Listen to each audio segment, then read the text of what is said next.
and job creation. Of course, it helps to create job creation. It also reduces environmental impacts, promoting social responsibility, providing sustainable species, enhancing community engagement, supporting renewable energy, reducing waste and pollution, and of course, educating and raising awareness. These are some of the things that she highlighted yesterday. Now, these are some of the things that we listened to yesterday and the panel session.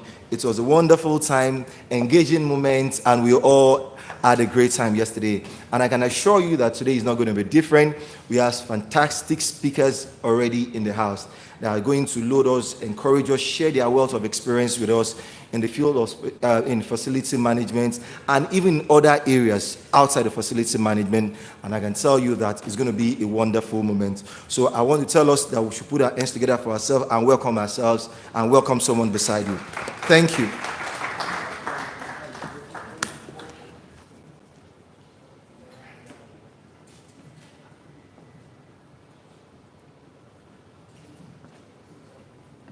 Thank you so much, Mr. Dari, for that recap. So let's go straight away. I'm sure you're all eager to hear what we have today. So for our first speaker,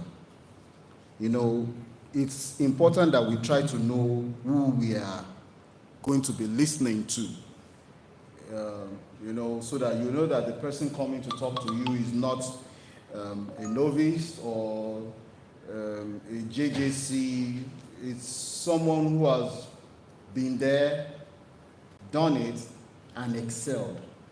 It's not sufficient that you are just saying, using maybe the Google, using ChatGPT to bring out a topic and then come and dish out theories. But these are people who have practically excelled in what they are coming to share with us. So for our first speaker, let me introduce you to our first speaker. He's a result-driven leader and a seasoned administrator with extensive experience in engineering projects, facility management. He has worked in several sectors such as health, insurance, reinsurance, financial and diplomatic organizations. He is finishing his doctoral at the Atlantic International University, that's in US, focusing on structured project finance for infrastructure development in Africa. He has a bachelor's and master's degree in electrical engineering from the prestigious University of Ilorin and Federal University of Technology, Akure, respectively, and an MBA in risk management. His passion for growth, impact, and learning made him pursue several learning opportunities and certifications, both locally and internationally. He has attended several conferences, leadership workshops, certificate courses, and trainings within and outside Nigeria. He's a holder of the following prestigious professional qualifications. He's a fellow of the Nigerian Society of Engineers. He's a registered engineer with CORED as Council of Registration of Engineers in Nigeria. He's a certified facility management manager with IFMA, USA, and Nigeria. He's a project management professional from the Project Management Institute, United States of America. An associate Chartered Institute of Arbitrators, that's the Nigerian Institute of Chartered Arbitrators. He's a chartered member of the Institute of Workplace Facility Management, that's Institute of Workplace Facility Management UK, certified safety professional, International Association of Safety Professionals USA, member of the Nigerian Institute of Electrical Engineers. He's a member of the International Association of Engineers. Scholarly articles, seminars, and presentations that have been produced from some of the projects he has worked on are The Dilemma of Infrastructure Development in Africa, a call for a shift in financing approach. That was done in 2024. Public-Private Partnership and Infrastructure Development in Africa in 2022, Mitigating the Effect of Interference in a Multi-Path Prone Environment for a DVB-T Transmission, Fundamentals of Facility Management in 2022, Benchmarking Operations and Maintenance in Facility Management in Green Buildings in Emerging Economies, 2020, Insurance, a Panacea for Project Development in Africa, 2019. He is currently the Head of Administration and Projects for African Export-Import Bank, Anglophone West Africa, where he leads the overall strategic, project and administrative activities. He is a project manager on behalf of the bank, leading multi-million-dollar high-level project initiatives such as AFMPN, African Trade Center, African Medical Center of Excellence, and African Quality Assurance Center, all aimed at improving intra-maintenance all aimed at improving intra-African trade under the AFCFTA. Prior to joining AFRICANBank, he was a senior maintenance engineer with the African Reinsurance Corporation, where he leads the facility and project team. Please let's welcome Engineer Oluwaseun Yinka Alabi. Thank you. Please come up, sir.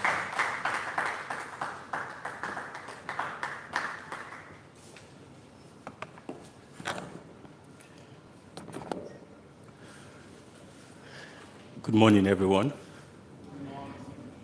I'm very pleased to be here this morning, and I do hope that I'll be able to share a little of what I have learned in our field with us this morning, especially as regards our topic, building a resilient future and leadership empowerment in facilities management. Some of the things I will say this morning are some of the things you have known, but the question is, how have you been applying them? I think there is now a need for a shift in the way and manner we approach leadership. And that is why I think our leaders in the association deem it fit that we should not just talk about facilities. We should also talk about what is the leadership role in building a resilient future. And recently, I finished a one-year course in leadership from African Center for Leadership and Strategy Development. And what we concluded after the 1 year is that everything rises and falls with the leader. And so if we want to develop a resilient future as facilities managers, our leaders need to start to take a paradigm shift in the approach with which we build the future. Not only taking a paradigm shift, we need to decide what type of future we want to build.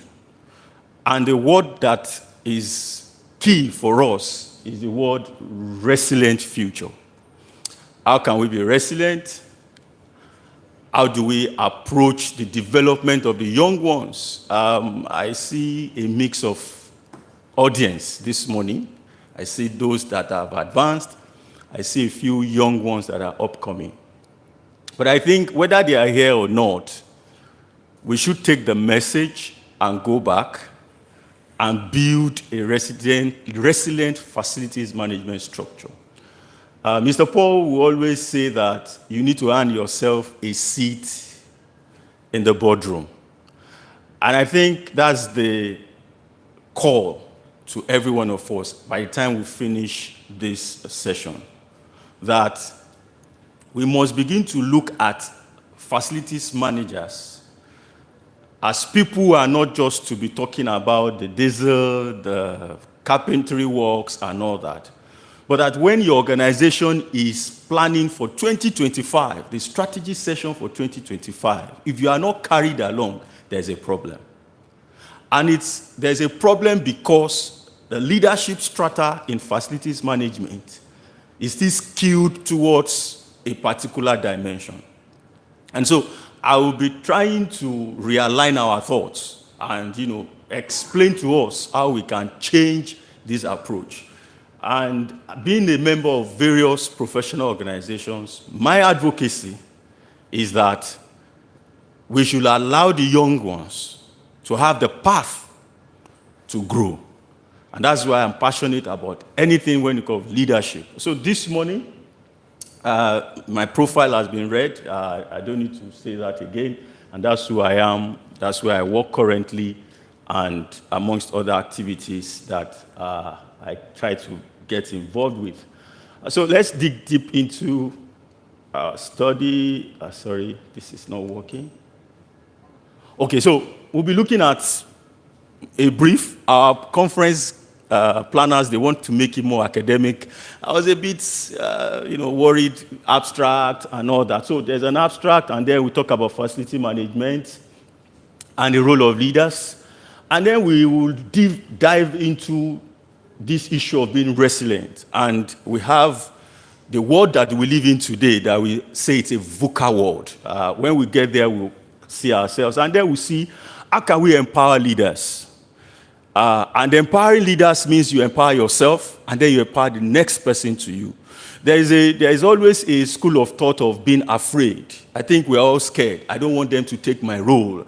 If he or she knows how to do it, then what is my function? No. Then when you train somebody, it empowers another person.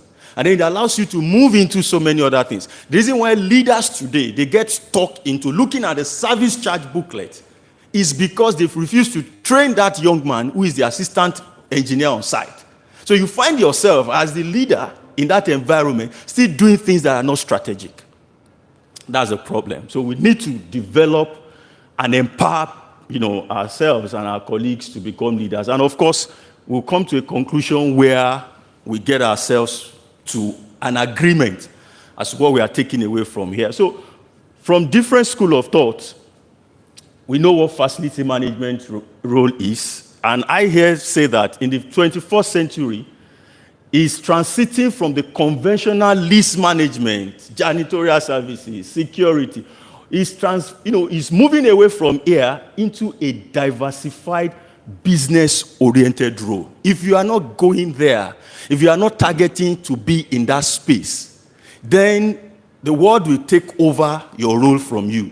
If all you are interested in is in managing those cleaners, managing the generator operator, you need to begin to think how you are a business owner in your organization.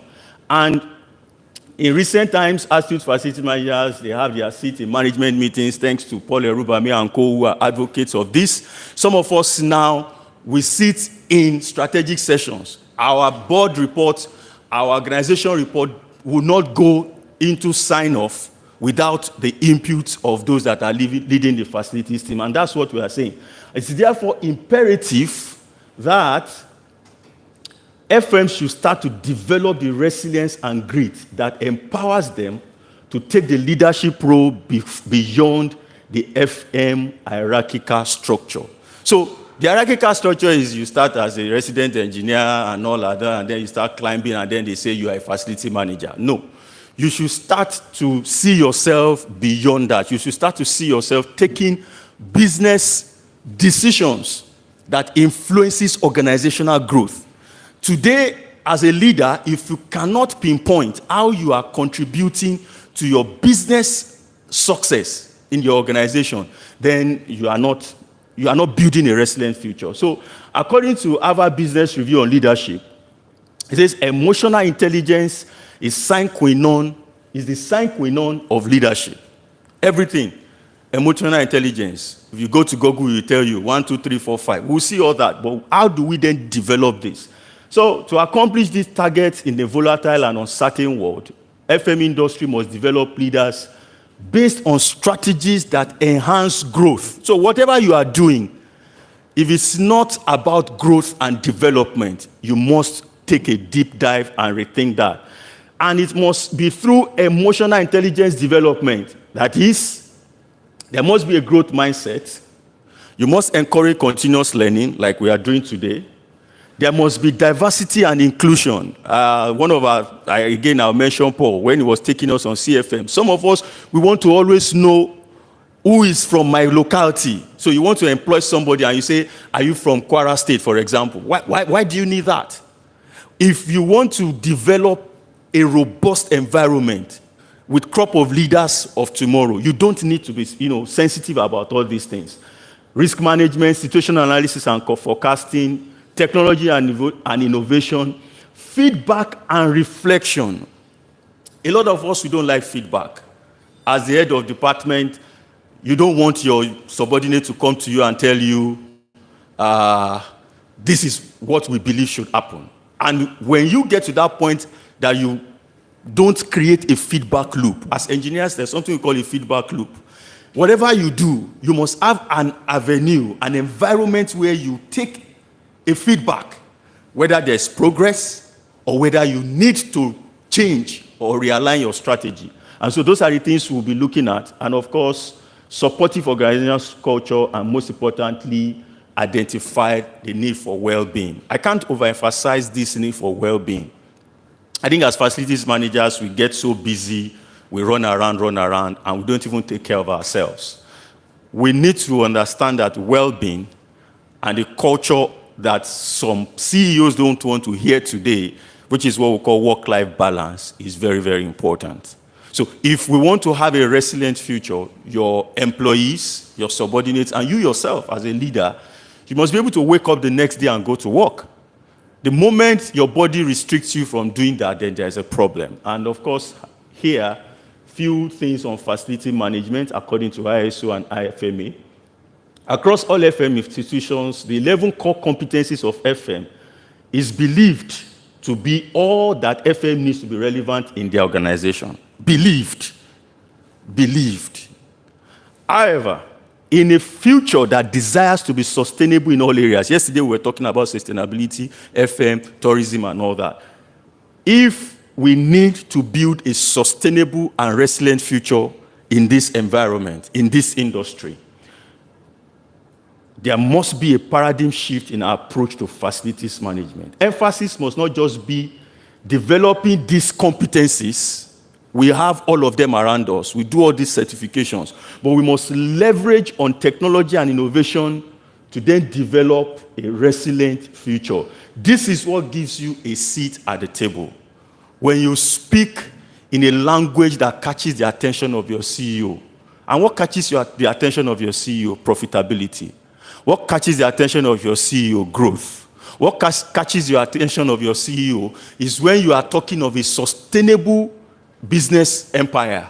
That's what catches the attention of your CEO. So, leadership in facilities management. Let's look at some of these quotes that should spur us. Like I said, some of us are good readers, and you may have come across all this.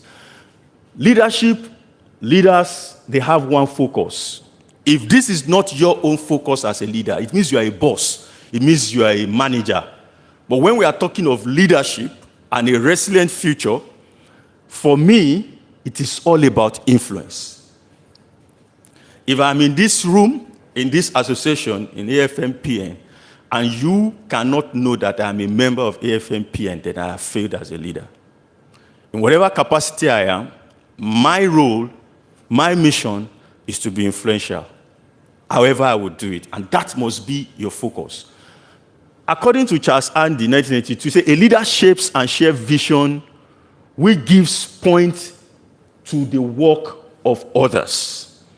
Most of us as leaders, you come into the office in the morning and your team is in disarray, but you expect a result. There's no vision, there's no clarity of purpose. Leaders who don't give clarity of purpose, who don't give vision, you have a truncated environment. You have a truncated system. And that's why, as facilities managers, because we do a fire brigade approach, We rush on things, We don't plan, we don't have a structured approach to develop ourselves.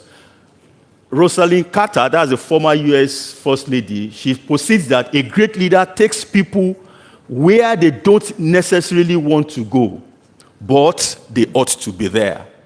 That is the difference between a leader and a manager. A leader will take you to where you think you will not get to. A leader stretches you. Recently, I was speaking somewhere and I said, stretch yourself until the elastic limit is broken. And people were like, no, I should rather stretch myself to the elastic limit. Listen, when you get to the elastic limit, you're at your wit's end. When the elastic limit gets broken, you think of a new dimension. That's what takes you to a next level.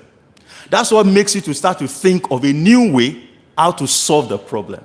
But if you are still within your elastic limit, friends, colleagues, you are still within what every other person will do. So when you get yourself outside that band of comfortability, that's when you are building a future that is resilient and strong. We say here that leadership in facility management is not different from these scholarly views. If we must have a profession that meets the need of the future, our approach to leadership must be resilient and people-oriented. It's time for industry leaders to stop seeking selfish and personal goals above institutional development. We must get to a point where our aim, our focus as leaders in our industry should transcend our selfish goals. In most organizations where you go, they will say, let the elders. Permit me to say, if you're an engineer here, you know what happens in Korean Assembly and NSC. They tell you, oh, the elders must speak. People like me, if I go to it, I will raise up my hand from anywhere I am, and I will be making noise. When will the younger ones speak? So leaders in FM, our case should not be different.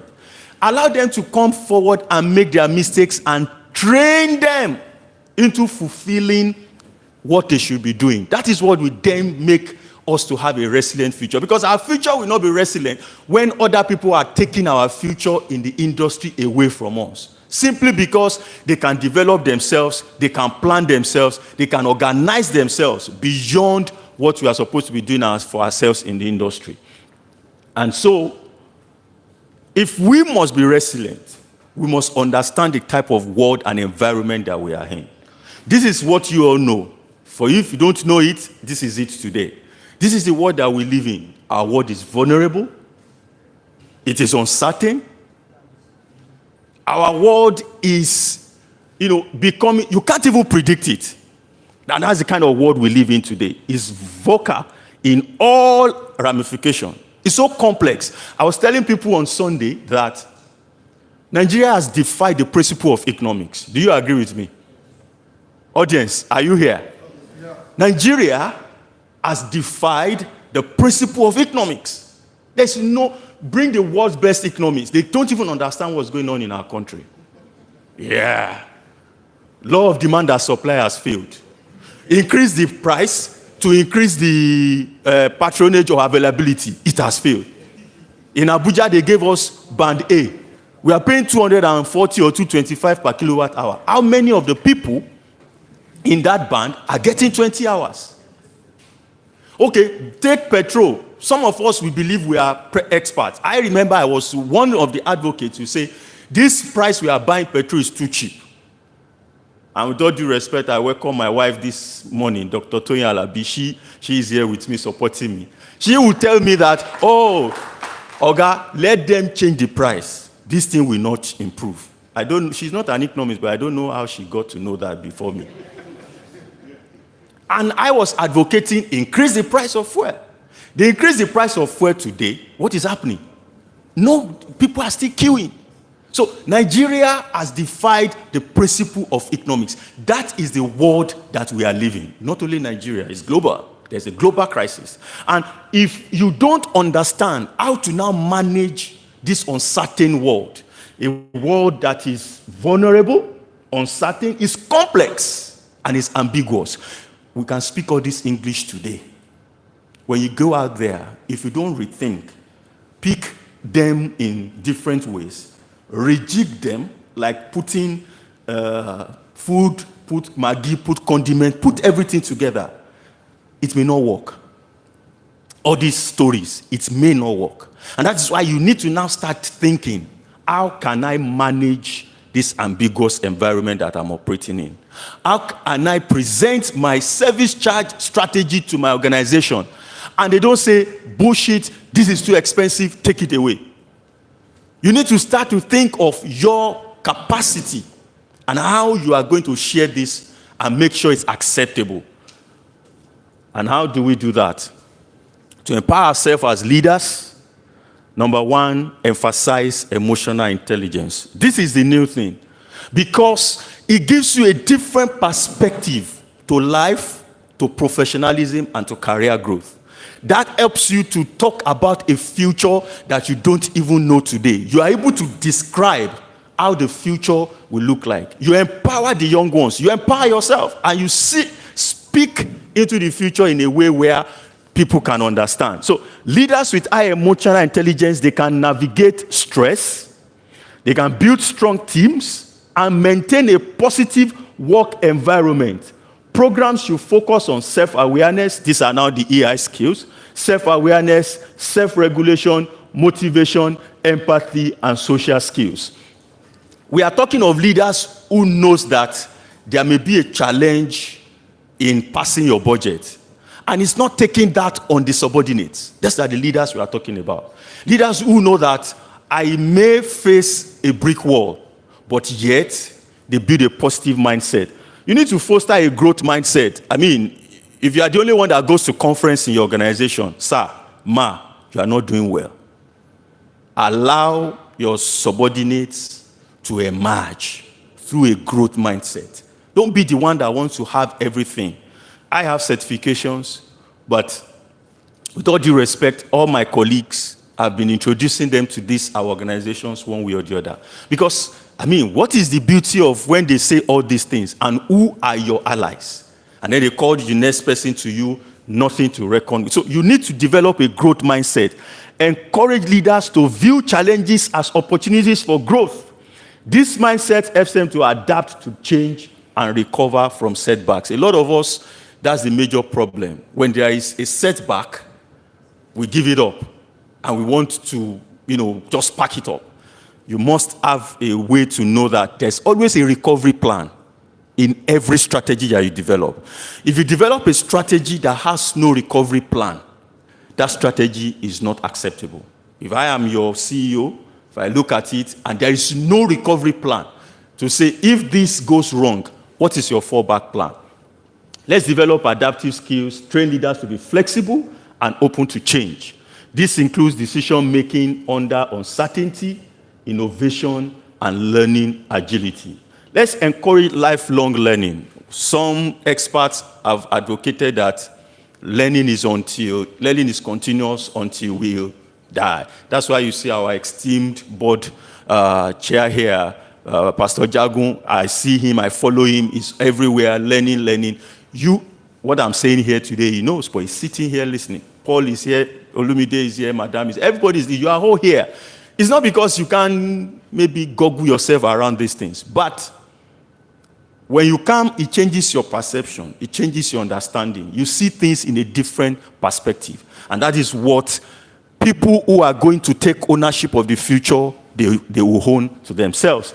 Promote diversity and inclusion. I've mentioned that earlier, that if your leadership strategy is nepotic and biased, then you can't have an holistic and strong institution. There must be inclusion, there must be diversity. You must ensure that everybody is also carried along in the process and in the style of your leadership. Build strong networks. You can't afford to go alone. Yes, if you go alone, you will go fast, right? Are you here? If you go alone, Ben Johnson, this man from Jamaica, you'll be sprinting. Usain Bolt, thank you very much. But when we go together, we go how? We go far. And that's the principle. That's why our leaders are putting this association together, so as to develop a network of people who can strategize and speak for the future. Stress management and well-being, I said this earlier. Let me tell you today, a lot of you have your smartphones. In the evening, you say, I have done 10,000 steps. My friend, that was 10,000 steps of stress. It's not 10,000 stress of well-being. Are you here? So you need, as an FM or as a leader who wants to, because there's no point earning all these certifications and professional knowledge, and when it is time for you to take ownership of the future, you are no longer there because your health cannot carry you. It's not going to be fair. So that's why you need to create an environment where you develop your mental management, where nothing matters to you than, I just want to take a walk. I want to take a swim. I want to go for mountain hiking, or I want to go for cycling. Do something as a facility manager. My ladies, do something. Don't just be putting the tummy talk to suppress the tummy. No. Do the natural way of getting yourself well. And, of course, scenario planning and risk management. Let's equip ourselves with tools that will help us to manage the future. When our moderator was giving a brief for yesterday, we talked about this scenario planning and risk management.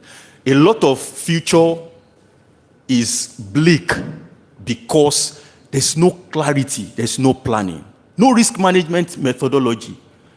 Some of us will say, when we get to the bridge, we will cross it. That's a failure plan. By the time you get to that bridge, the pressure behind you will not even allow you to know how to cross it. And that's why when you get to that bridge, you fall back. So don't be a leader of, when we get to the bridge, we cross it. You must plan that there's going to be a bridge ahead of me, and how do I cross it? And so, ethical leadership foster a culture of integrity and ethical decision-making. Resilient leaders adhere to strong ethical standards, which help build trust and credibility in our world. As facility managers and leaders, we are at risk of this integrity issue. Diesel's tank will come in empty and will go out empty. Some will come in full and go out full. And you will say that you have discharged diesel. Your integrity is at stake, and your future will be at risk. So, how do we then manage ourselves? Number one, emotional intelligence, we've talked about that. Growth mindset, adaptive leadership. You need to revolutionize facilities management. You need to get your network together. See that place where they are playing puzzle. You are an element of success. If you can't fit in to make that puzzle work, then there is a problem. And then you see the wellness and stress. You see that they are linked together. So all you need to do is to just pull off the dice and get yourself well. These are skills, how we can get ourselves aware, emotional skills we can check up. I picked this up from the Harvard Business Review on leadership. They are there. And you need to get, those of us that shout on our colleagues and subordinates, it's totally wrong. It's totally wrong. Even in the fiercest face of issues, you must be able to control yourself. That's when you now give them the assurance that they are the leaders of the future. Conclusion. As we reflect on the future of facilities management with the evolution of AI, disruptive technologies, and the VUCA world, resilience and leadership empowerment must be a critical toolkit that every practitioner must possess. If you don't have this in your toolkit, if you are somebody who you just keep running up and down, you are not ready. Number two, all those strategies and many more that we have talked about must be prioritized. Ethical leadership must be deliberately developed. Ethical, I'm talking about this because we fall short of it. I'll tell us that. We fall short of it. Ethics is very, very an issue that we should take care of. Let's develop it, and of course, this scenario planning. And the 360 feedback approach. From today, please learn to ask your colleagues for feedback. If nobody gives you feedback, my Oga, you are not doing well. And if all your feedback is good to go, sir, then there's also a problem. Be ready to hear the bitter truth. And lastly, let's integrate these elements into our leadership development programs as facilities managers so that we can prepare leaders to navigate future challenges effectively and sustain long-term success. When we do this, and of course, with a lot of things that we'll be learning today, I believe that the future is in our hands. I believe that as young, middle-aged, and high-end facility managers, we can actually develop a future that is prepared, and we ourselves are also prepared to lead in that future. Thank you very much. My name remains Oluwaseun Arabi. Thank you.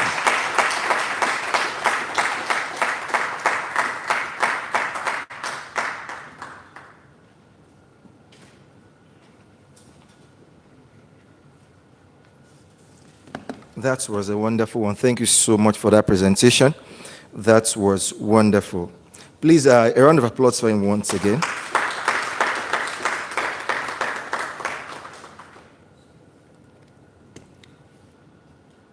Sorry, I'm trying to see.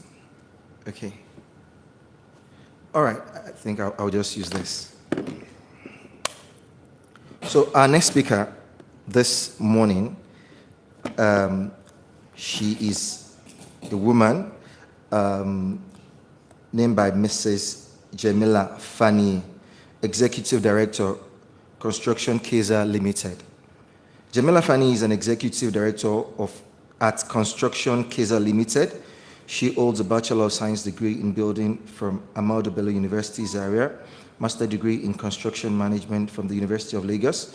She is a member of Nigerian Institute of Building and is passionate about environmental friendly solutions, actively promoting sustainable building methods in Nigeria. With over 19 years of experience in civil and MEPF construction planning, procurement, logistics, and general project management at the operations and management level, Jamila has made significant contribution to the industry. In addition to her role at Construction Kaiser Limited, she is actively the managing director of M&E Kaiser Limited, a wholly indigenous mechanical, electrical, plumbing, and fire service installation company that also offers facility management services. Jamila has attended numerous local and international training programs, including advanced management program at Lagos Business School, Lekki, the building businesses in turbulent times, BBTT program at Harvard Business School in Boston, USA, MA USA, and project management training at CPMS, Lagos. She is also a member of the Project Management Institute, PMI. As a woman passionate about her community, Jamila is BIM enthusiast, edge expert, and a change leader dedicated to making positive impacts on the people around her. She champions inclusion within the workplace and border communities, leading numerous initiatives to bridge the unemployment gap in Nigeria through Kaiser Foundation for Social Development, where she served as honorary trustee.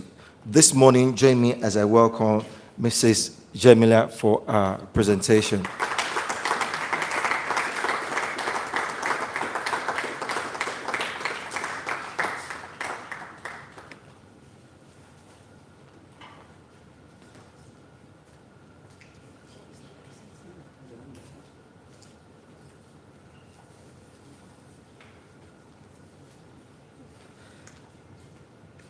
Thank you very much, and good morning, everyone.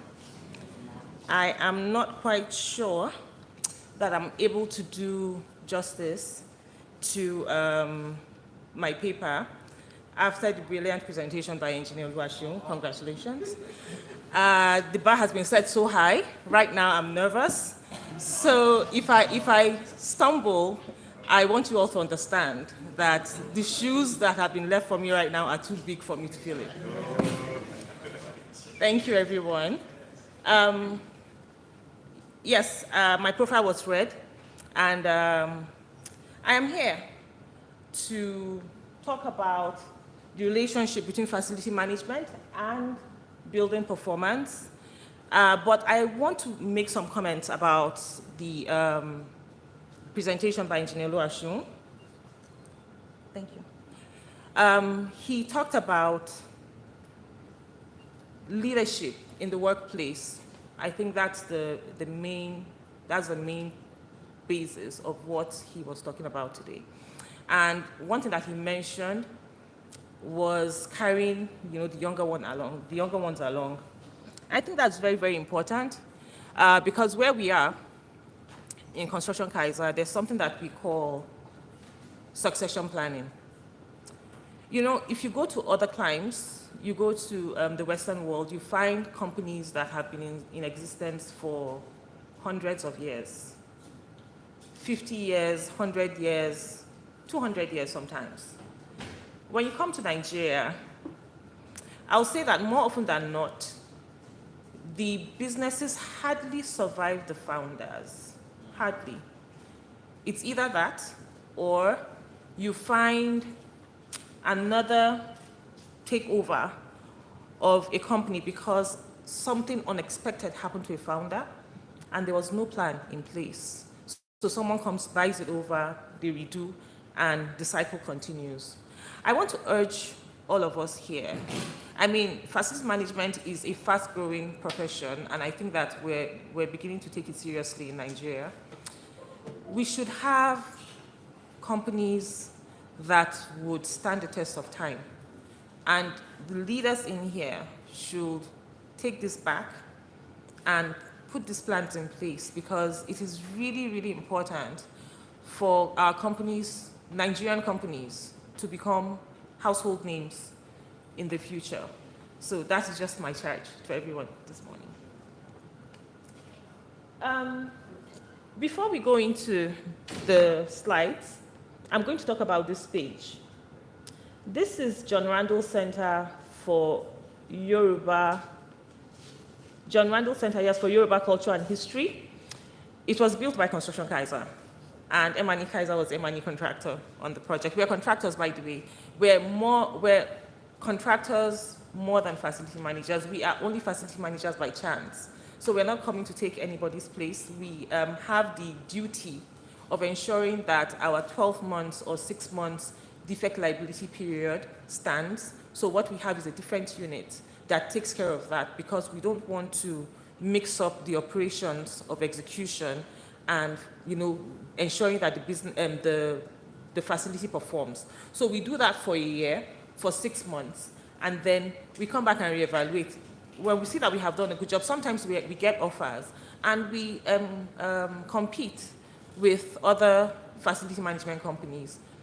Sometimes we lose out, even in our own projects. And that is fine, because that is in the normal course of business. Sometimes we get the opportunity, we run our contracts, and sometimes when the contract expires, we may decide to move on or not.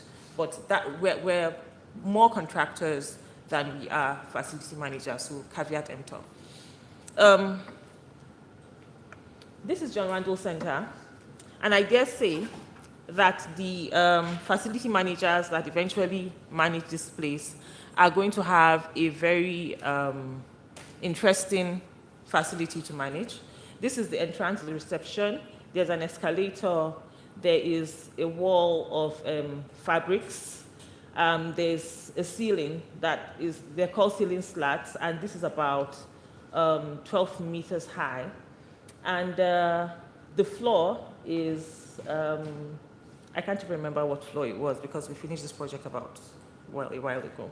But there's lots of other fabrics that are in place in that facility. So it's going to be a very interesting place, and I'm going to urge each and every one of you, because it's going to be open to public viewing.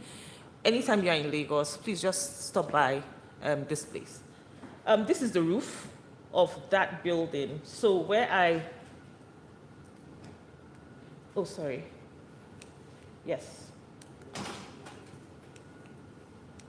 Yes, where I pointed to, I don't think this is just the entrance in here. And of course, this green roof has layers and layers of protection and insulation and water tightness materials, because you can imagine the kind of, because that's real grass. You can imagine the kind of moisture, yes, that has a tendency to go into the building. But then this is a very, very important building, because this swimming pool is what this building is all about. For those of you that know the history of this space, it has been here since the 1950s. And this particular location is a location where a swimming pool, a pool, was situated. Now, we rebuilt this pool at the same site to preserve the historical aspect of this building. This is the first pool in Lagos, and many people learned how to swim here. In fact, when we were doing the groundbreaking, there was a couple that came and said they met here, two old couple. They said they met here, and that is a story, that's their love story. Of course, the building has now been enhanced by the CYCH building, that's the exhibition hall, the one with the green roof that I just mentioned, that I just showed. And so, of course, there's now a pool as well that needs to be maintained. And then there's the flooring, you know, everything is rough and rustic and supposed to have a feel of local space because of what the building is about. This is the exhibition hall. The exhibition hall houses some of the artifacts that were taken away and now repatriated to Nigeria. Then we also have some other, you know, old, Awolowo's cap, his glasses, you know, just the history of Yoruba culture, how it's metamorphosized from the beginning, you know, the egg that was broken and, you know, the chicken, up to the future, which is digital technology. So I'm just saying that facilities and facility management can be anything. It could be any kind of building. It could be an open public building like this. It could be an estate, a residential estate. It could be anything.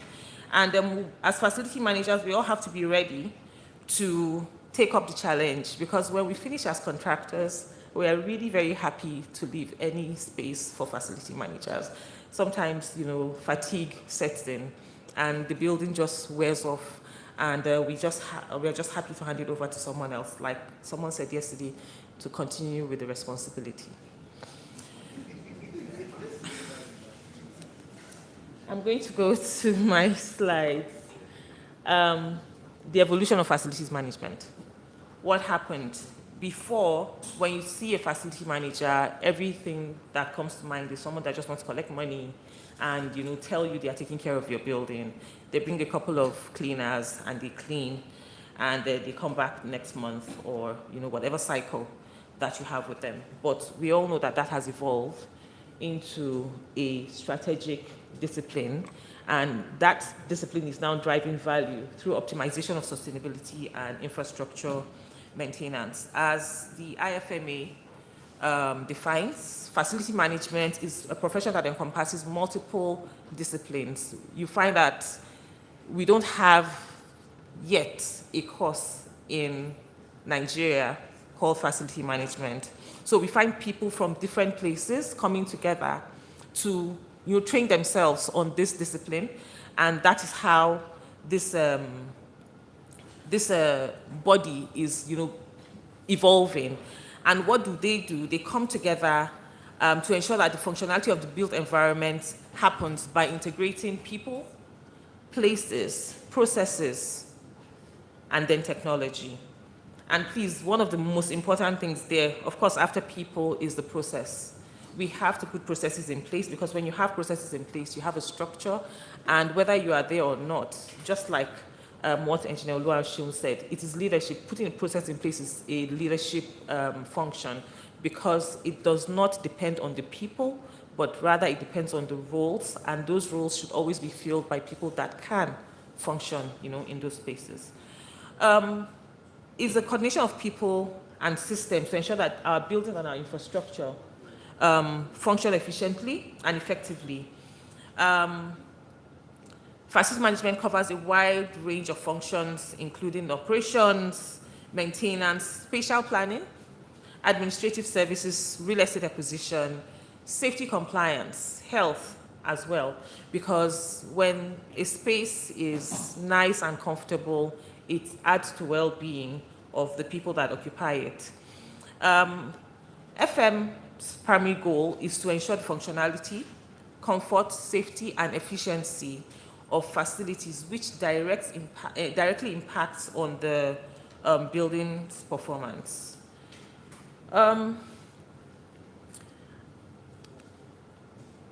So, introducing the built environment to facility management, we know that the economic activity in maintaining and repairing current assets, known as maintenance economy, covers a wide range. I talked about that.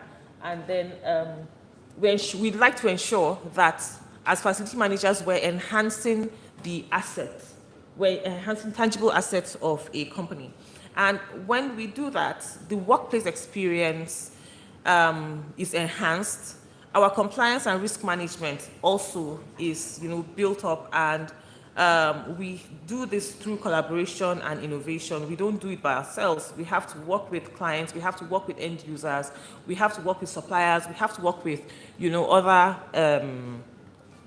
other stakeholders within this space. The importance of facility management to building performance. This cannot be overemphasized. Every building or facility that is properly managed lasts longer. We know that. One of the biggest threats to any building is water ingress. If you're able to tackle that, you're able to make sure your building is as watertight as it's meant to be, your building will definitely last longer. You enjoy the place, you have a better experience. So ensuring that our buildings are well managed elongates the lifespan by about 20 to 30%, enhance efficiency, energy efficiency. When we do regular audits, energy audits, we find that there's a lot of innovation in the energy space. I remember when there was the blackout, I think 24 hours blackout, when NERC, no, not NERC, please, which was the agency that put Nigeria in total blackout? TCN, thank you, sir. When TCN decided that they owned Nigeria, some houses, particularly, truly, my house we did not even know anything happened because we have been off the grid for a while now. There's a whole lot of innovation in energy space, alternative energies. People are moving to solar on, a very quick pace right now, because band A is a band that not all of us want to think about. Yeah. Reduce operational costs through proper maintenance. We're able to reduce operational costs, reduce waste, and save expenses by about 15 to 20%. This was picked from a data by I think we picked it from IFM. So, okay, and then we have the security and comfort of the occupants. Of course, it cannot be overemphasized. When you enter a space that is comfortable, you truly look at this space. You know that this building, this university, is one that has been that is well maintained, and you feel that comfort. You feel that space alignment. You just don't want to live here. Improve property value. Not only is the value maintained and even improved sometimes, when we have insurance, we need to insure our spaces. When your insurance company come to look at your facility, come to inspect your facility, they take this into consideration, and then a premium is added, to your property. And also sustainability. Resource use and carbon emissions can be significantly decreased with sustainable practice. We are all working towards a net zero right now, and if you are not working towards a net zero, I think you need to get on board, because we are gradually moving towards a space, a time where green buildings are going to be are going to dominate our spaces, in the world. I mean, it's already happening in the Western world. As usual, Nigeria is still playing catch up, but when that time comes, let us all be ready, please. We talked about how facility management can enhance the building performance today. We talked about workplace experience, areas such as ergonomic designs, natural lighting and technology, compliance and risk management, ensuring safety and regulatory compliance, reduce legal risks, collaboration and innovation, designing spaces to foster cross-unit collaboration and innovation. This is one place that Hajia Zainab spoke about yesterday, where collaboration in the built environment has to include facility managers, and I totally agree with her. Because sometimes our designers get carried away with their dreams, and they put up, spaces that cannot be reached. And it is very, very important that, cradles and other equipment that could be used to maintain and manage these spaces are also incorporated into the design for us to be able to have a proper unit at the end of the day. And then, of course, we have to be environmental friendly, reducing our energy consumption, minimizing waste, and responsible sourcing. By responsible sourcing, we're talking about materials with reduced energy. There's something called in Edge, there's something called reduced energy in materials, and that is to ensure that materials that have less energy in them, even before you get them to site, should be incorporated. You don't have to. All right, thank you. You don't have to import everything, to be able to have a proper facility. Okay, so I was going to take a case study, but it seems like I might not have that much time. I've been just informed, but I hope that we are beginning to understand that green certified buildings are the buildings of today. They are not the buildings of the future, they are the buildings of today. And there are so many certification bodies that are recognized. We have the LEED, we have BREEAM, we have Edge, and we can all read about them and see what their requirements are in order to encourage our clients, encourage our owners to make our buildings greener.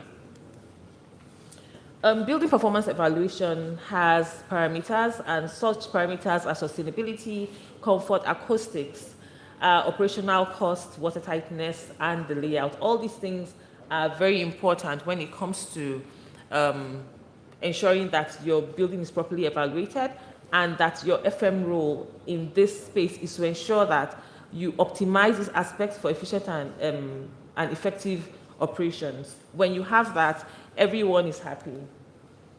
Of course, we cannot conclude this conversation without bringing in technology. There are so many ways that technology can help, and is helping in facilities management. Making use of the technological advancements, IoTs, AIs. Now we have robots that we use in cleaning. I think that we may not be there, or we may be there, I don't know yet. But yes, it is happening everywhere, and I'm hoping that it will happen very soon in Nigeria.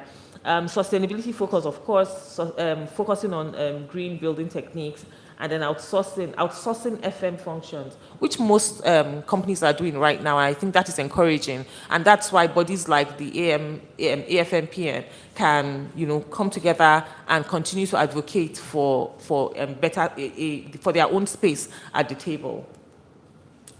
Current state of facility management in Nigeria, there are gaps and opportunities. I would just like to quickly run through this if the organizers do not mind. We have our opportunities. We have, training. like we said, this is a multidisciplinary body that is coming together. So not everyone has this requisite knowledge, but as long as the interest is there, we can bring people together and train them on what it is that they need to know to be able to excel in this profession. Inadequate technology integration, not only integration, when it comes to the thought process of design and execution, but also when it comes to infusing technology in the facility management processes. Poor maintenance culture, I think that we're tending towards that, but there's a widespread of culture and reactive maintenance rather than preventive, in Nigeria. So we have to look for opportunities to be more proactive and work with predictive maintenance rather than preventive. Predictive rather than reactive. And then regulatory challenges, there's no body, there's no association or regulatory, there's no unified regulatory framework in Nigeria that can lead to, which leads to inconsistency in our service delivery. And of course, opportunities, just like one that we're having today, is advocacy for industry-wide standards. And then limited client awareness. We have to continue to push the narrative to clients so that they understand that just having a cleaner, to just, put things in place and make sure the place is neat is not enough. What we're trying to do is enhance the lifespan and ensure that, people are more comfortable within this space. And of course, we have to expand our service offerings beyond what it is that we're doing. Any facility manager that gives the basics and then gives a little more will be definitely more valued to their clients. Collaborate with other technology providers. We can make use of software such as Kobe to make a list of the kind of items that we have that we want to maintain and then follow up, for maintenance and for monitoring. And then, of course, we have to continue to focus on sustainability and continue to train ourselves and to learn and relearn. National trends, outsourcing, so that's in Nigeria. I'm just going to run through this. Outsourcing the facility management is what we normally do, and I think that that's a good step towards ensuring that we move the body. Technological adoption, use of technology such as CAFM and BMS is also gaining ground, but not yet widespread. And then sustainability focus, this is something that is quite dear to me, so I mentioned it in everything.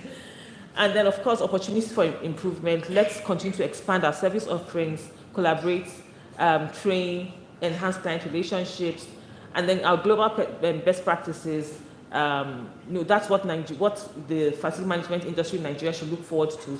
Combining FM functions, that's integrating different functions for efficiency. Performance-based contracting. You do well, you get more buildings, that kind of process. And then life cycle cost analysis. We continue to reiterate the life cycle cost analysis, and that way we find ways of improvement and find ways of reducing costs at the end of the day.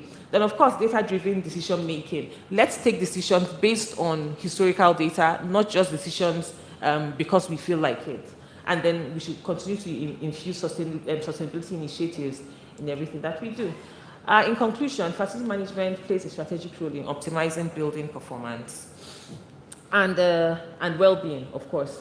And then it evolved from a cost center to a value center, and I think that is one thing that has really, really improved the way facility management, the industry is seen, out there.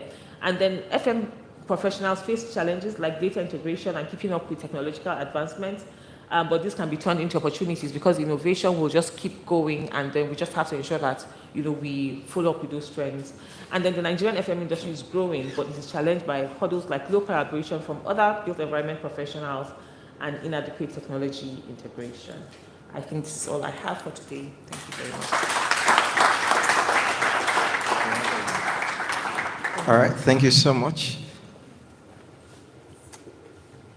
Okay. All right, thank you. Please let's give her a round of applause again for that wonderful presentation. So we want to quickly present her words to two of our speakers, and I want to just do that right away. I want to invite the BOT chairman, Pastor Jagun, to please assist us in presentation of this award. Please, a round of applause for him. I want to first invite Engineer Sheung. This is in recognition, please come forward. This is in recognition of you as a speaker at this 2024 Facility Management Conference. Thank you so much. We appreciate you.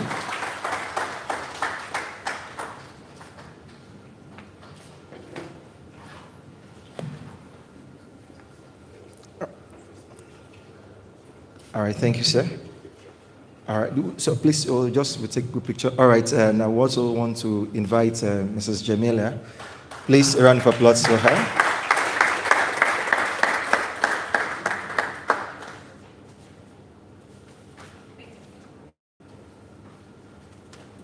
All right.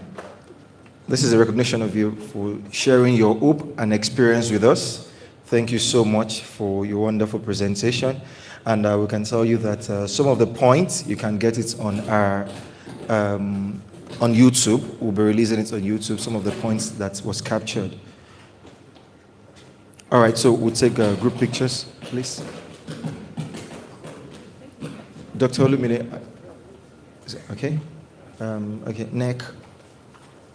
All right, please, let's group pictures. Please, come forward. Oh, okay. Oh, do you want her to come out? Please. Okay, see, I'm not wrong. Please, a round of applause for her too. She's also a speaker. Yes.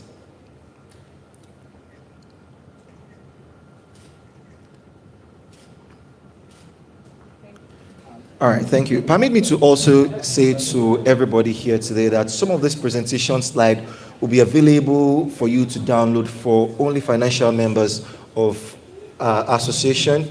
If you're valid financial members, of course, every RFM are eligible for that. You'll be able to get all the presentation, all the slides from all of the speakers. We can assure that you'll get that.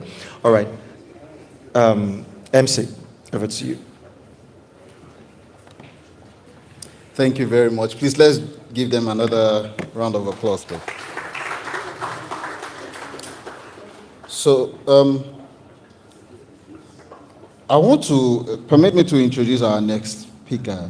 I mean, okay, so I don't know how I'm going, I want to try and put it in a suspense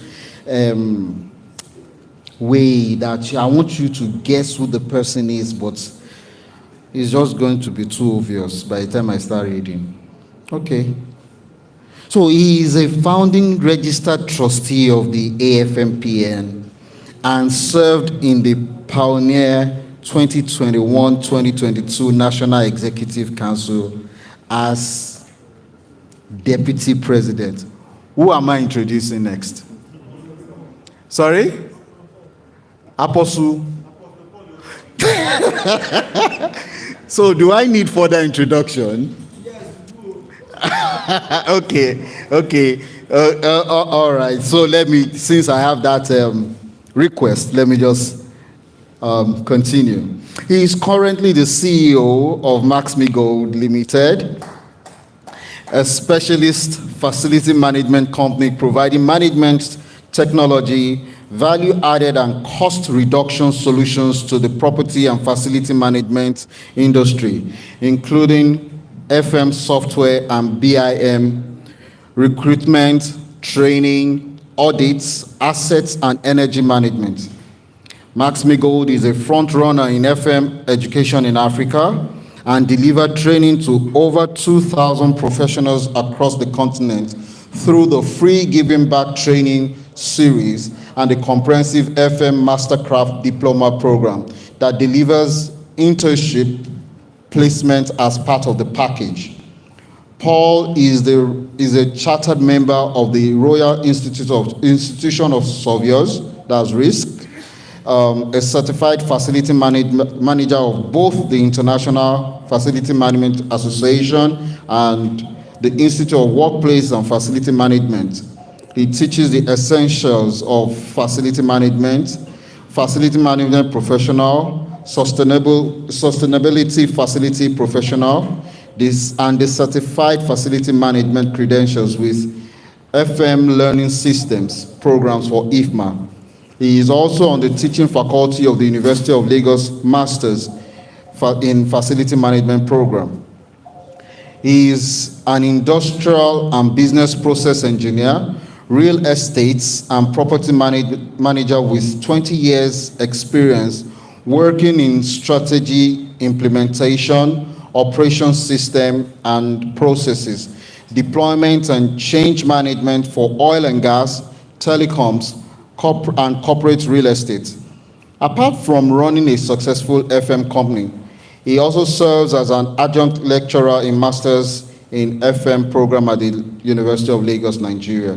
He's a graduate of architecture, have a postgraduate diploma in economics, as well as an MSc in industrial engineering and operations management from the University of Nottingham, United Kingdom, and currently working on a Doctor of Business Administration degree in entrepreneurship at Weldon University, USA.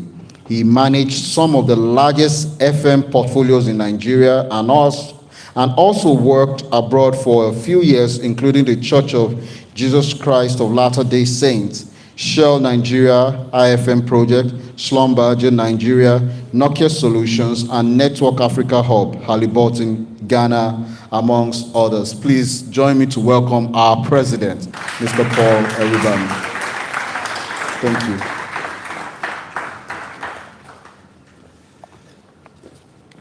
Good morning, ladies and gentlemen. It's my privilege to be here again, and I want to stand on the existing protocol that has been established since yesterday in this conference. I hope we've been having a good time so far. Today, yesterday I spent some time talking about the theme of the conference, the maintenance economy and the built environment, the role of facility management. Today, I want to, dive deeply into something that we don't often talk about, the business of facility management, tapping into the numerous opportunities in a greenfield services industry. Most of you know me as an educator. I didn't start out my career as an educator in facility management. I saw a gap. I saw a massive competency and capacity gap, and that's what brought me into this whole education thing since 2014. And so I have a vast experience managing large FM portfolios at a strategic level, and taking that experience into trying to build capacity for the industry in the last 10 years. Brings together a mix of the best from both worlds of practice and training. I also see very easily where the opportunities are. People see problems, I see opportunities. When I talk about facility management, let me tell you a bit about how I got to where I am. Before I got into facility management, I started out trying to be an architect. I used to use that word trying to be because that was my first degree. But within 2 years into architecture school, I told myself, no, I'm not going to sit and design and walk away. I'm going to stay with this built environment beyond design. I also saw an opportunity to follow the money, because if you design and you step out, you're only part of the first 10% of the investment in that property. But if you go beyond design, construction, even by the time you're finished with design and construction, you're just still that 10%. But where the money really is in operations and maintenance. And you know what? It was left in the hands of nobody for more than 40, 50 years of our economic history. The experts, the intellectuals, engineers, architects, surveyors, they all do a little bit and step away. And then we started having a huge gap when it became obvious that the body of knowledge to manage these properties was missing, lightly missing. So to stop the gap, we started having construction companies leave some team behind. You know, when you finish building, so the MEP, these are the experts, they know what they do. Let them stay behind to help. In fact, some were even doing transfer of staff, right? Instead of doing proper documentation and proper training for the operations team, we transfer some staff to them, and those staff become idols that we worship, because if you make any mistake, they walk out on you, your system is collapsed, right? So we had all kinds of issues. I just spoke about some of them yesterday, and I believe we learned a lot from that. So I moved into the space. I saw the opportunities. I knew there was money. I knew that not many people were thinking in this direction. But we needed to build capacity, we needed to have the right infrastructure, and we needed to have the right business mindset, because there's a problem professionals have, whether you're accountants, lawyers, architects, engineers, you're not trained for business. You basically just learn your skill and profession and discipline, and then you get a job, and then if somehow you find yourself in business, you are the worst in business. You don't know how to do legal, you don't know how to do marketing and sales, you don't know how to do accounting, you don't know how to do all the basic things that you should be doing. And these are the core foundation of business. Interestingly, a 30 minutes lecture in a conference will not solve all that knowledge gap, okay? We've developed several series of courses to cover these areas, and I'm going to just encapsulate these in the few minutes that I have. So, traditionally, facility management was a maintenance role, basically, and not necessarily maintenance the way we see it today. It was maintenance as when it breaks, you fix it. So when we say facility management, not too long ago, it was a matter of someone who fixes things.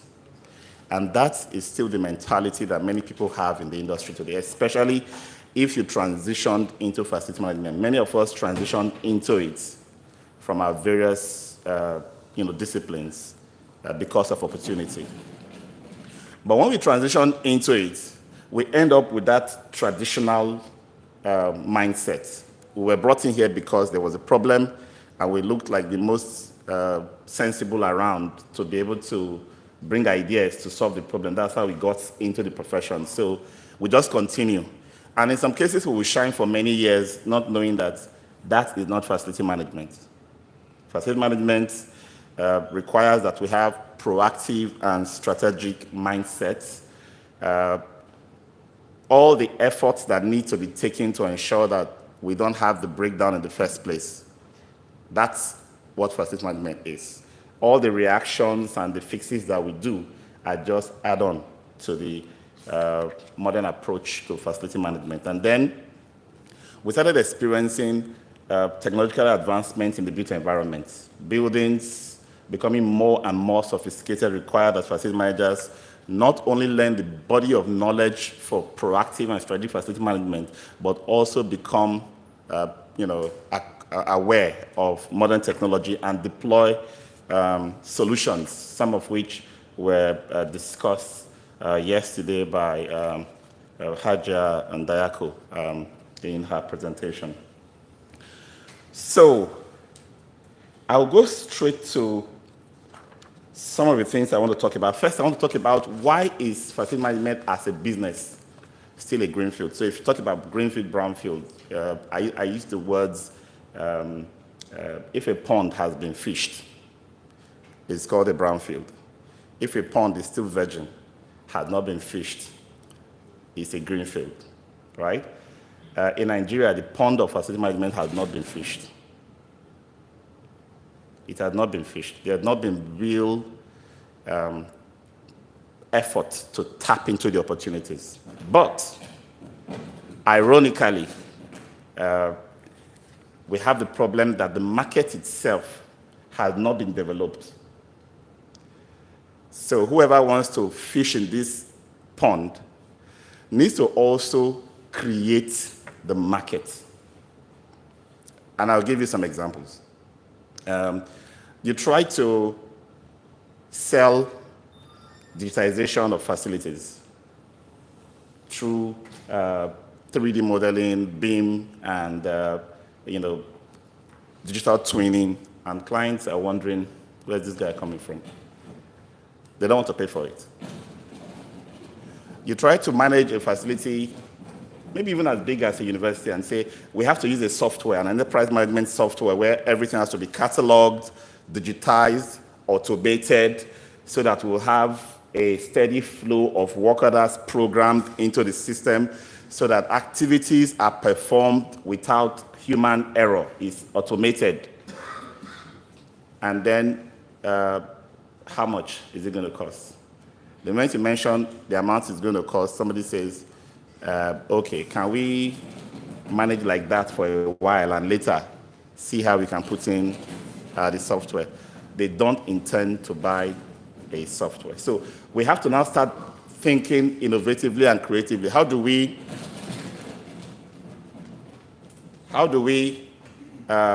sensitize the market? Because if you want to tap into opportunity, the opportunity has to exist. The client has to know that what you are trying to sell is what's important, it's needed. We've had several conversations with governments at state and federal level where a lot of money is invested into managing property, but there's actually no database of those property. None.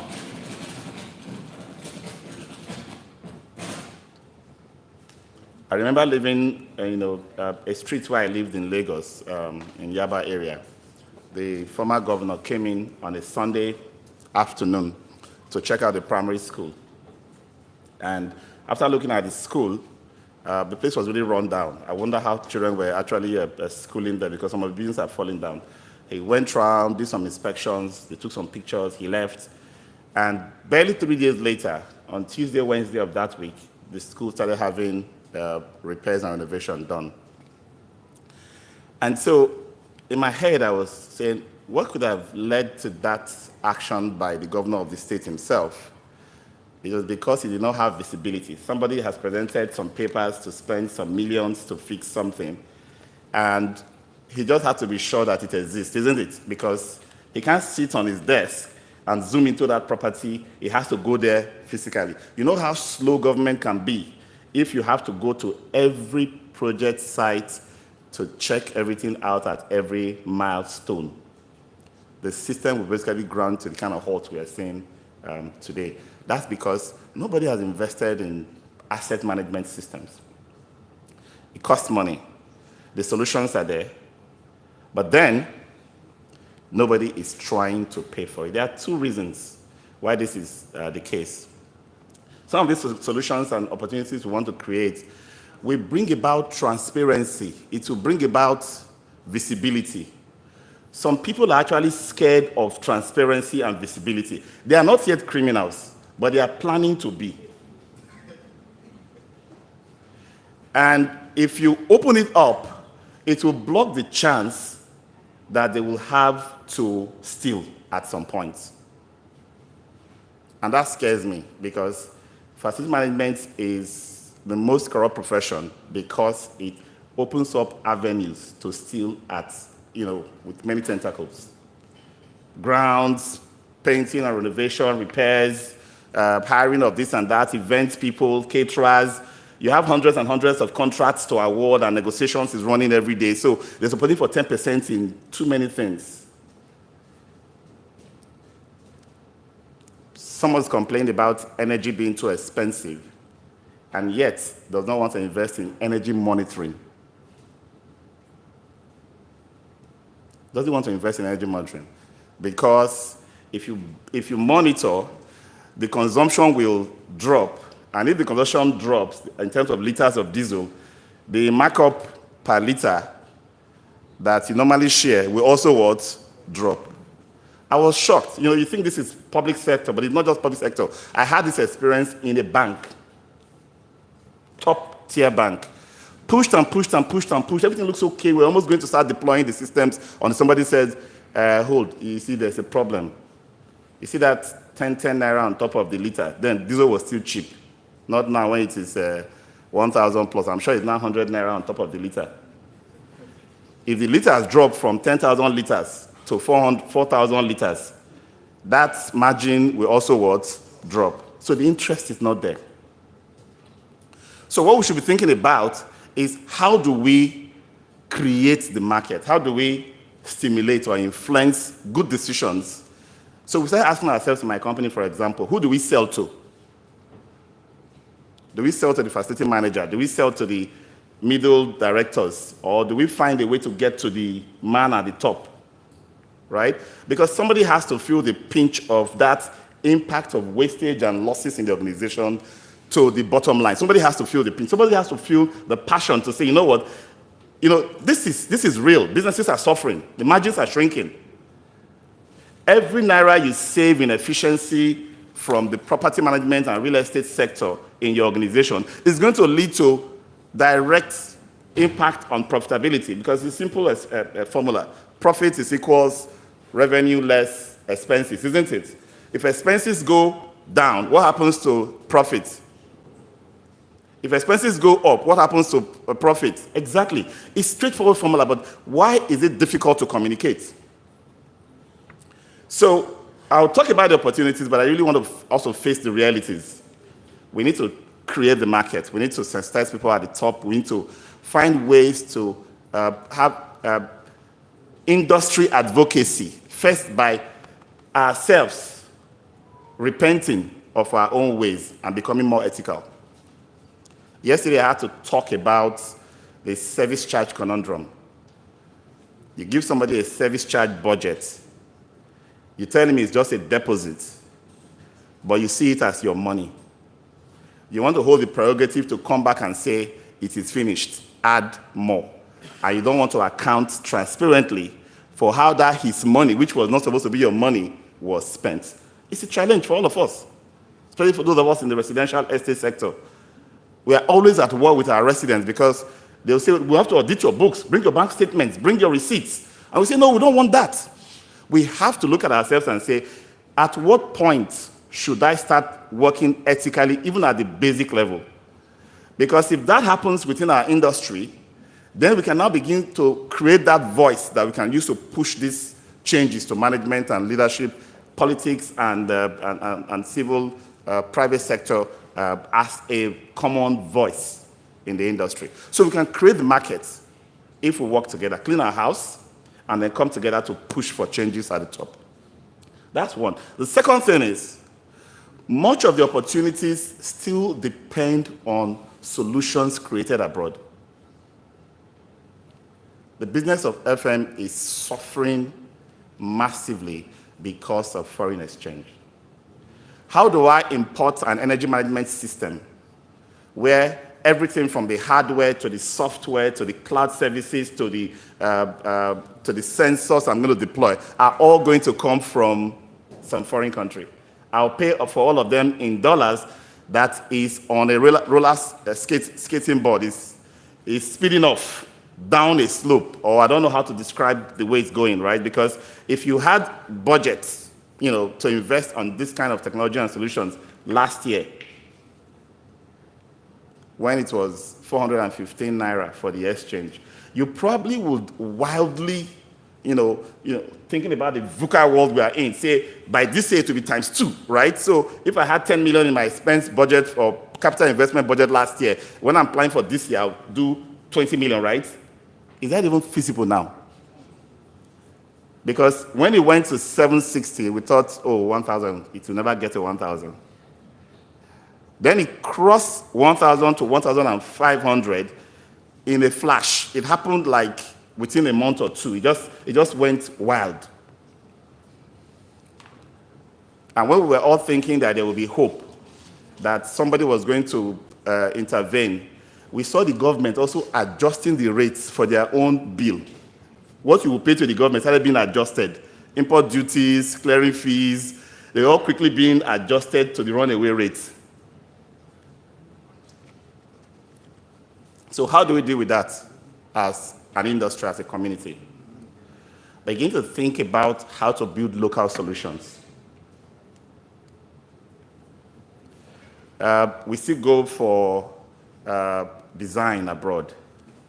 We still go for the prototypes abroad. When we are rolling out, we come and find Naira, convert to Forex to go and import the final manufacture of our design. Whatever technology you are bringing on. And that is going to be a big problem for the business of facility management, because right now you cannot have certainty on how much you spend in Forex and how much you are going to make in the revenue that comes out of it. Okay?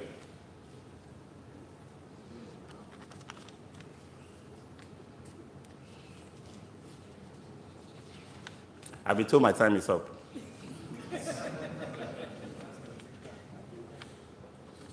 I guess you have to pay for this course then. Yeah, you have to pay for it. So go to facilitimanagementcourses.com and enroll. Yeah?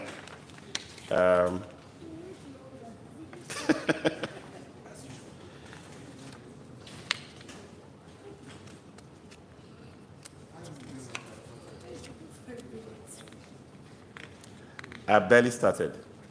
Okay, so what I'll do is this. I had two categories to discuss. The first was supposed to be the professional career opportunities. So I wanted to talk about the skills and how to acquire certain skills in various opportunities in facility management. Because many of us just think facility management is operations and maintenance. Once you are sent to a site, you are in FM, right? I came up with about 20 opportunities, very varied positions you can strive for, and how you can acquire the skills to be those. And then I also came up with 20 business opportunities. Sometimes you think about just facility management operations, but there is security, there's waste, there is water. I mean, I had a friend, we're working on a project to just set up a company that washes tanks and ensures that water is compliant in every estate, right?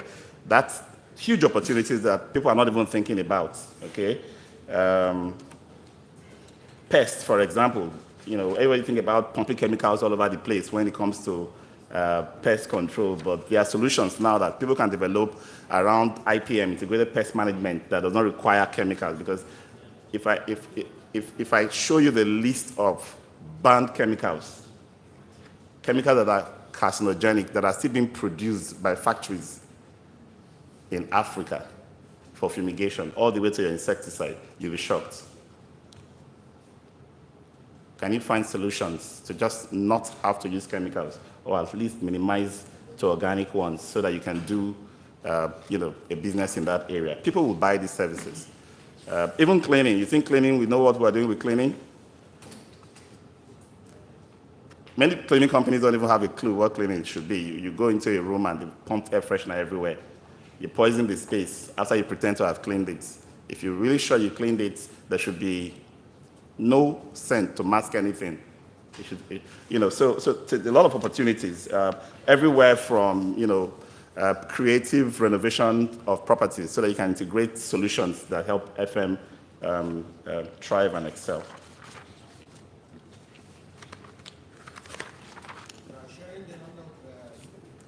I will send the material to the council to put in the conference portal, so you can read through some of this. So facility management is not yet tapped. The opportunities are huge. It's only we in Nigeria that don't know the power of 240 million population. Forbes estimates that in 50 years' time, 2074, Nigeria will be the 5th wealthiest country in the world. You know why they can have that estimation? Because our country, with all the corruption, with all the madness going on, is It's a wealth by itself. It's not been tapped. The market is there. The resources are there. Buildings and constructions in Nigeria are going at a pace faster than most places in the world. The capacity to manage those properties, we are not even scratching the surface. We don't have a clue. Many people are building now and bringing people from abroad to manage them because we are not even touching the surface of what we need to know and do to be ready to manage the properties that we are building. The opportunities are here. We need to sit up to it. Thank you very much. All right. Thank you so much, Mr. Paul. Thank you for that presentation. Thank you for that, for speaking to us. Oh, okay. I know clearly that, 30 minutes is never enough, but we just wanted to just touch on some of those things that you can share with us.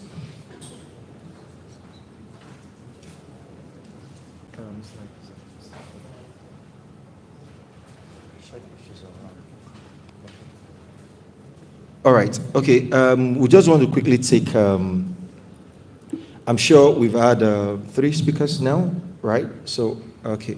I'm sure we'll have some questions that we'll probably have, and in the next 10 minutes, we want to see how we can have some of those questions answered. And so, if you have any question, you can just signify, and if you want to write in a sheet of paper, you can just do that also, so that. Okay, so, okay, awesome. All right. So I just want to actually use that by time.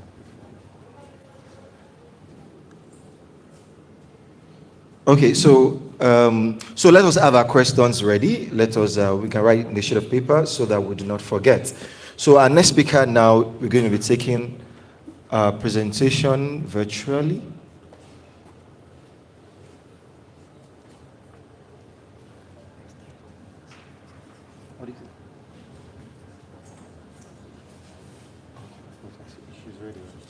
Okay, all right. Come.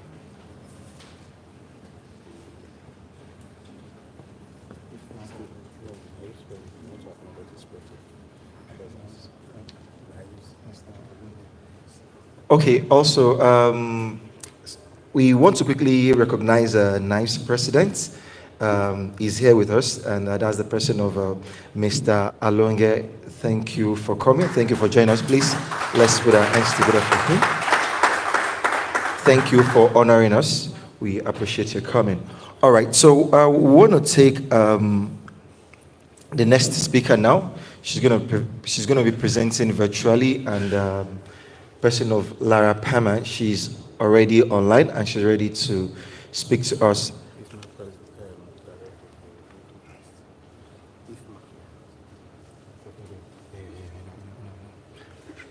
All right, Lara Pama, can you hear me? Yes, I can. Okay, she's the IFMA president for Middle East, right? Am I correct? Okay, and she's going to be speaking to us. I can tell you that you're going to be really, really blessed today because of some of the things that she's going to be sharing with us today. Please, let's put our hands together. Thank you so much, and I'm really happy to see some familiar faces in the audience. So, good day to esteemed guests, colleagues, and members of the Association for Facility Management Practitioners in Nigeria. I'm sorry I cannot attend in person. I hope to do so in the near future. But it's a great honor to stand before you today to discuss the topic that is, from my perspective, fundamental to the growth and professionalism of our industry, namely facility management standards and certifications. For those of you who don't know me, I am Lara Pam, and I'm the Managing Director of IFMA EMEA, so responsible for IFMA's activities in Europe, Middle East, and Africa, and I'm based out of Belgium, where it's probably much colder than where you are at the moment, so I'm a little bit jealous here. Now, let me start with a question. Everyone in this conference room, what is facility management? How many different answers would I get? I suspect the beauty of the scope of facility management is so broad, and it means different things to different people. Now, this lack of unified and will be a challenge for our industry for many years. However, in 2017, ISO, the International Standards Committee, published the official definition of facility management in their ISO 41011.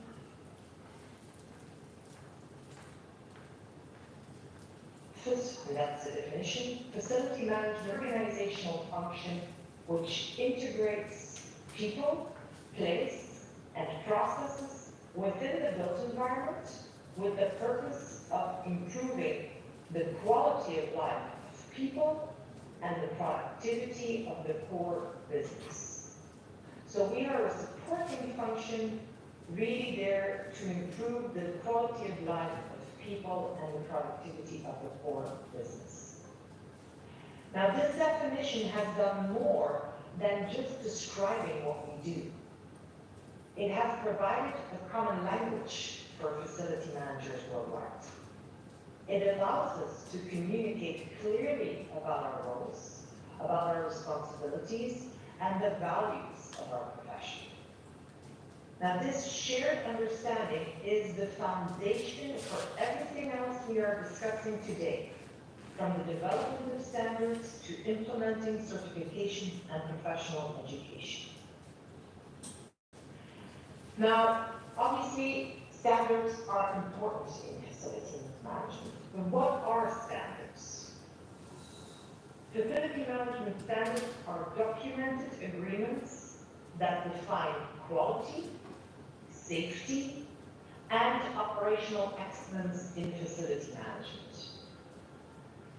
They also provide consistency in service delivery, and they ensure that all facility management practitioners align with industry best practices no matter where they are in the world because of those standards. Why are they important? First of all, they bring consistency and quality. Standards ensure that regardless of the specific facility or region that we're in, there is a common level of service quality. Second reason from my perspective is risk mitigation. Standards help to identify and mitigate risks in facility operations, which enhances the safety and reduces liabilities.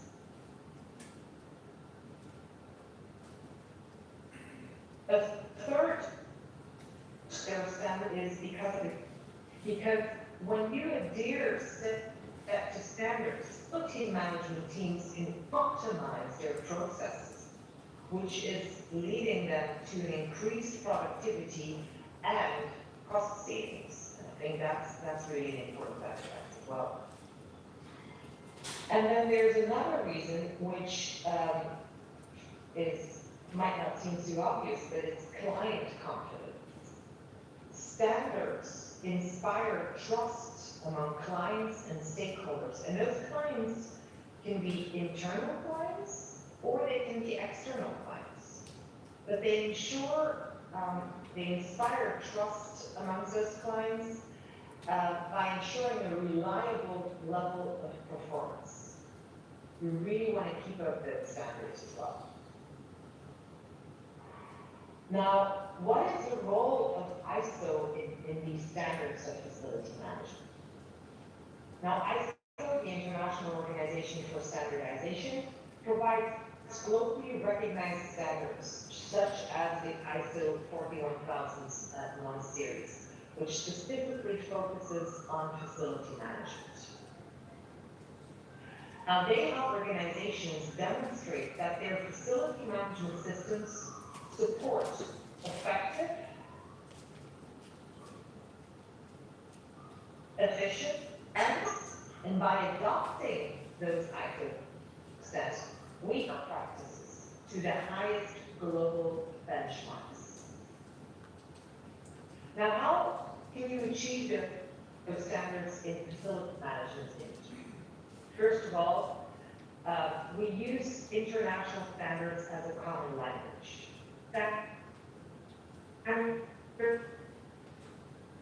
Which is essential for collaboration across borders or industries as well. For instance, whether you are in Nigeria, in Europe, in Asia, facility managers can communicate their expectations and best practices seamlessly because they speak the same language. Now, there are some challenges with cultural differences, obviously. While international standards are designed to be globally applicable, cultural and regional differences must always be taken into account. In Nigeria, for example, the climate, local business practices, regulatory environment, that all influence how FM standards are implemented. However, these differences do not negate the value of international standards. Rather, they should inform how we adopt those standards too. Very important aspect. Now, there's also something as developing a national framework.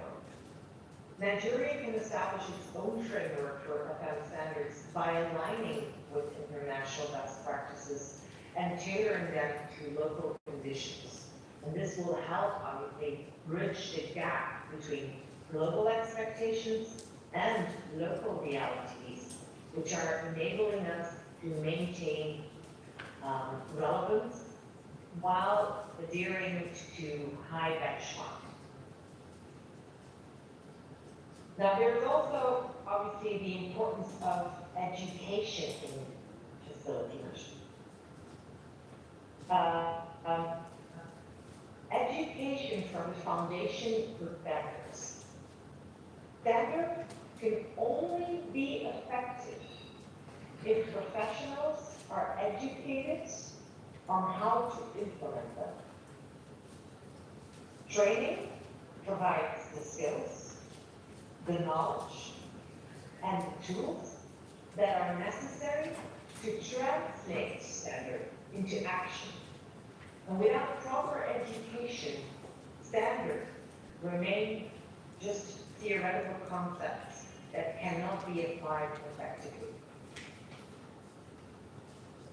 Now, for me, personal or professional certifications are a pathway to excellence. And organizations like IFMA, the International Facility Management Association, offers world-class training programs and certifications that can equip Nigerian facility management professionals with the knowledge and the expertise to implement global standards effectively.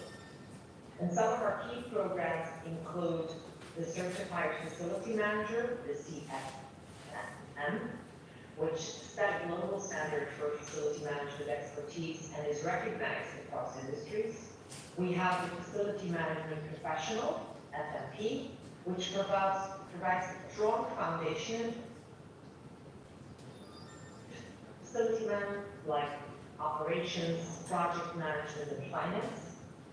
And then we have the Sustainability Facility Professional, SFP, which is specializing in sustainable management practices, which is obviously an increasingly important area given all global climate concerns. We've got many more trainings. Now, you've got could build the right skills. By pursuing certification, facility managers in Nigeria can enhance their expertise in areas such as sustainability, asset management, operational excellence. And this ensures that they are not only knowledgeable officers, but also capable of applying them in diverse contexts.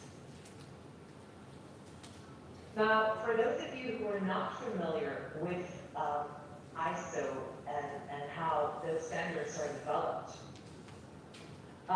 there is a so-called technical committee, the Technical Committee 267, which is a committee within ISO that is responsible for the development of international standards in facility management.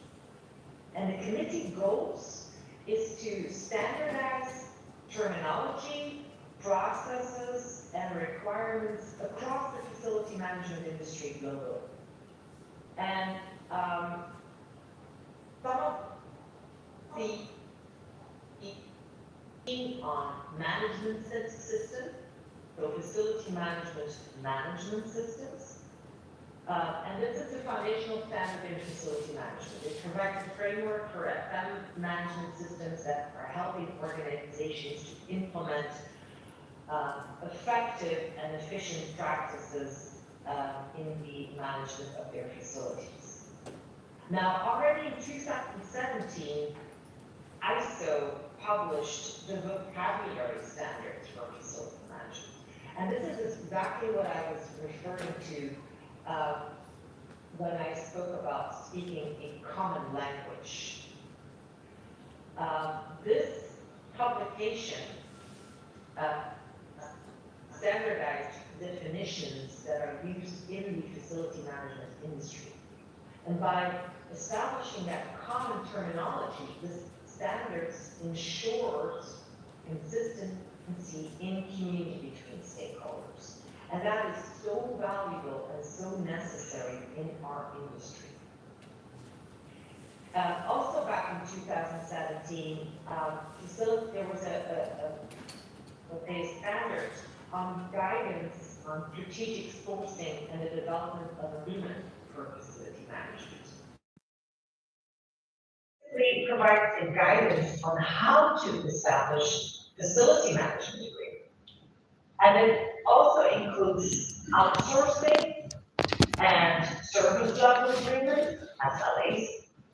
And this one helps facility management professionals to understand the best approach to strategic sourcing and help align facility management services with the organizational goals. Now, there's also a standard that was published on the scope of facility management, on key concepts, on the benefits. And this one provides insights in the scope and the potential benefits of implementing facility management practices. And then in 2020, we have also a publication of the development of a facility management strategy for an organization. And this is really focusing on how to create that strategy tailored to the needs of your organization. It really guides facility management professionals through the different steps that are required to establish the strategic approach that aligns with your organization's objectives and goals. Now, there's more standards development within or underneath ISO, and there's more that will be published. Indoor environmental quality management systems, for example, is something that they're working on, and those are all to be found on the ISO website. Now, back to how standards can boost productivity and efficiency. If you look at process optimization, for example, adhering to established standard will help you to streamline the management process.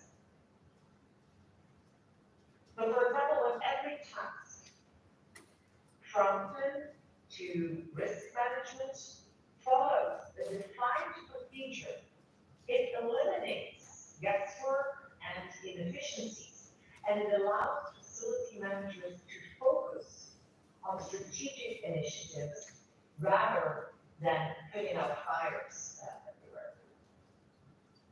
Now, technology plays a pivotal role in the modern facility management industry.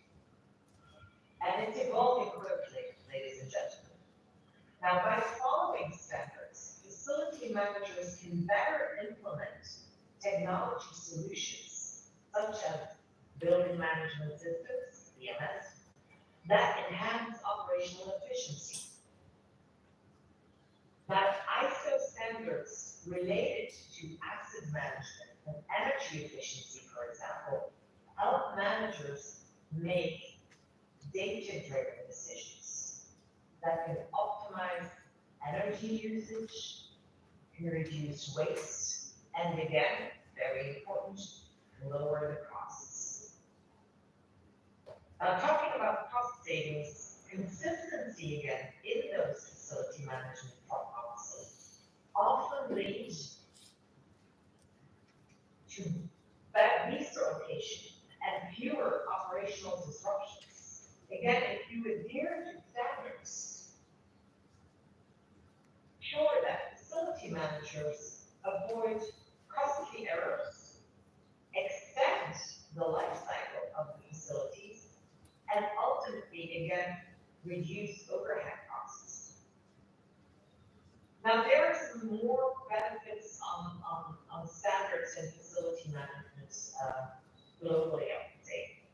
First of all, there's a global competitiveness that we have, like professionals who adhere to international standards and possess recognized certifications, internationally recognized certifications, are more competitive in the global marketplace. That's where you differentiate yourself from others. And this can open doors to new career opportunities and positions Nigeria as a leader in the facility management sector within Africa and beyond.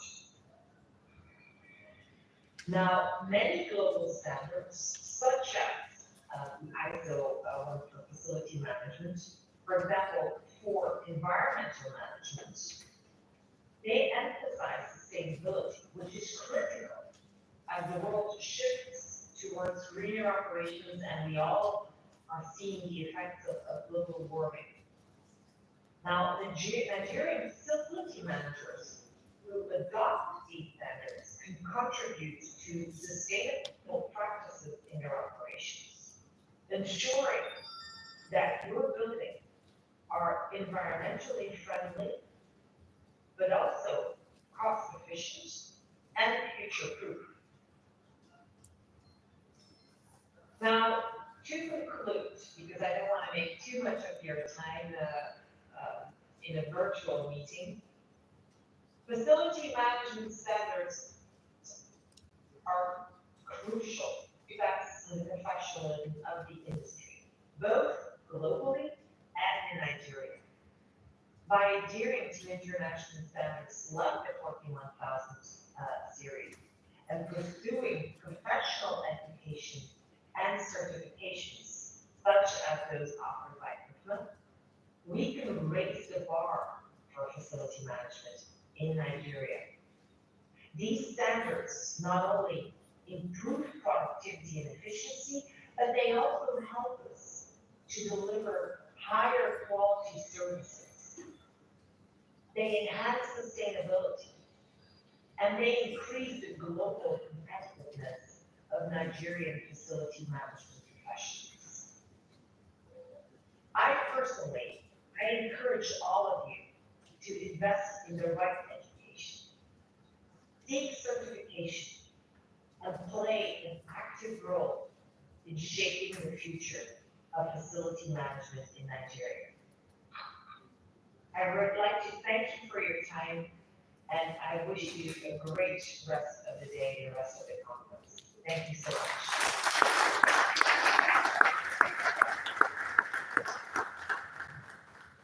Thank you very much, Nana.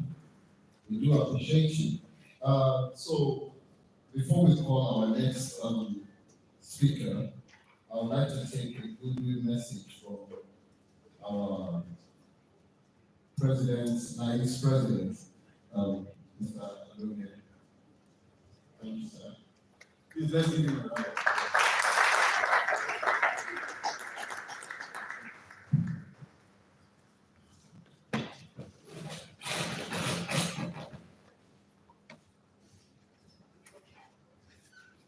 Good afternoon.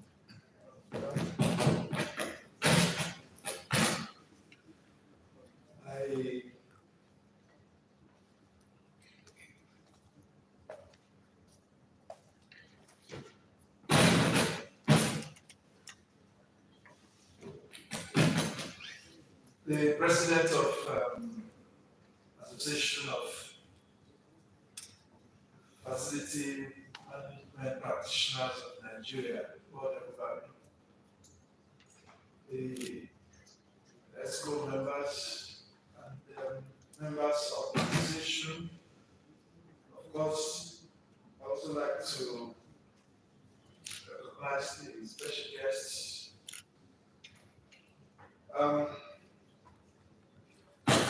I was invited to present a keynote speech, not a goodwill message. So it permits me to comply with the instruction given to me by the association. So I have a goodwill message and keynote speech. And before I actually proceed with my keynote speech, I would like to appreciate the association for inviting me, for recognizing